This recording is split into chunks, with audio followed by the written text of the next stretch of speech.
ԱԺ պատգամավոր Վիլեն Գաբրիելյանը նավակ ճոճողը վայր է դնում պատգամավորական մանդատը, պայմանավորված անցած օրը հարբած վիճակում իր լկտի պահվածքի հետ։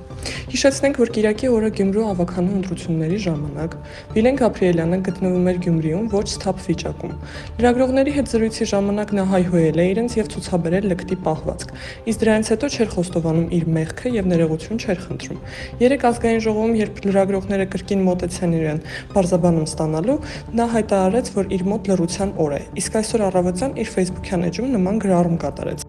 Անցած կիրակի Գյումրի քաղաքում իմ մասնակցությամբ, այսպես ասած, միջադեպը համարում եմ ոչ վայել Հայաստանի Հանրապետության ազգային ժողովի պատգամավորի վարքին։ ԱԺ պատգամավորը իր առաքելությունում պարտավոր է չդրսևորել անհարկի վարքագիծ։